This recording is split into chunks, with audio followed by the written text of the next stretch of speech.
Gastón García Cantú y el desafío de la derecha. Gastón García Cantú guarda un lugar especial en la amplia historia intelectual y política mexicana. Escritor tan prolífico como polémico, ha quedado relegado de las construcciones contemporáneas que atienden los senderos por los cuales la nación pugnó por conquistar la soberanía. Su extensa obra legó interpretaciones que bien valdría revalorar en nuestro tiempo. Aquí señalamos tres.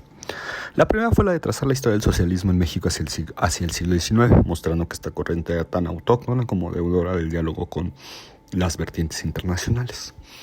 Su legado como historiador de las utopías mexicanas descansa en ubicar aquella tendencia igualitaria y emancipadora como fruto del suelo de la sociedad. La segunda, en consonancia con su estirpe lombardista, fue la que lo llevó a valorar la independencia nacional y la soberanía como el permanente reto político, y por ello atajó la compleja tarea de entender los procesos de intervención norteamericana. Aquel texto, Amenazas contemporáneas de por medio, valdría bien ser reeditado. Finalmente, un tercer aporte fue el ser un implacable crítico de la derecha mexicana, y en ese proceso contribuyó a comprenderla en su fisonomía histórica. La valía de esta trama se encuentra en que, por más disruptiva y estridente que la derecha se presente, no deja de tener vínculos con su pasado. La hipótesis de García Cantú es que en 1939 la derecha se hizo finalmente nacional, con la intervención de Gómez Morín como creador del PAN. Sin embargo, gustoso de dar explicaciones de largo plazo, ubicó el nacimiento del conservadurismo con Lucas Alamán como aquel segmento de los criollos que aceptaron la independencia bajo la preeminencia de las instituciones coloniales, especialmente de la Iglesia Católica. Deseosos de conservar la propiedad de la tierra, intentaron todo para desplazar a los jefes militares en turno.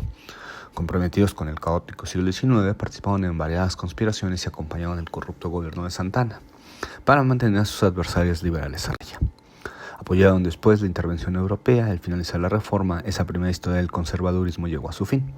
Sin embargo, escribió García Cantú, parte de su programa siguió vivo en el Partido Liberal. El porfiriato habría cambiado la fisonomía de la reacción. Los conservadores desaparecieron en la burguesía de fin del siglo al cubrirse en el porfiriato, sentenció.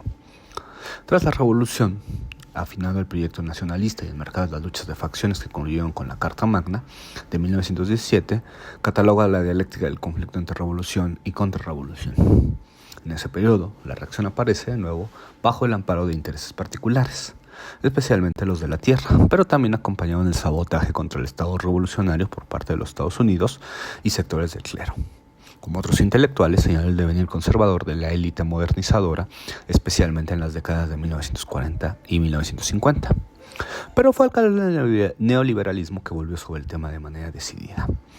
En 1987 aparecieron varios artículos periodísticos bajo el título El desafío de la derecha. Ahí analizó lo que en ese momento se veía como el surgimiento político del empresariado, dedicando sendos textos a Claudio X González Laporte al frente del centro del CCE, Consejo Coordinador Empresarial, y el renovado activismo de la Coparmex del momento. Planteó que la impronta del panismo en parte se debía a que en el seno de la élite política que se decide heredar de la revolución había un encubrimiento de las posiciones conservadoras y proempresariales. Estas dos señas de identidad eran para él la representación máxima de la reacción, pues se atentaban contra los fines históricos de la nación. Lo sugerente de García Cantú en su análisis es que navegaba entre la coyuntura de la emergencia del neoliberalismo, que en sus palabras entregaba al mayor adversario de la revolución parte de la riqueza nacional, y la componente entre quienes gestionaban el gobierno con el entonces renovado panismo. Pero además trazaba la larga data de las tendencias de la derecha mexicana, tanto en su aspecto religioso y sobre todo en contra de la soberanía nacional. No veía esto como un factor externo al Estado. Cito, la derecha en México no está únicamente en el PAN, está en parte, buena parte, en el gobierno federal y en los gobiernos estatales.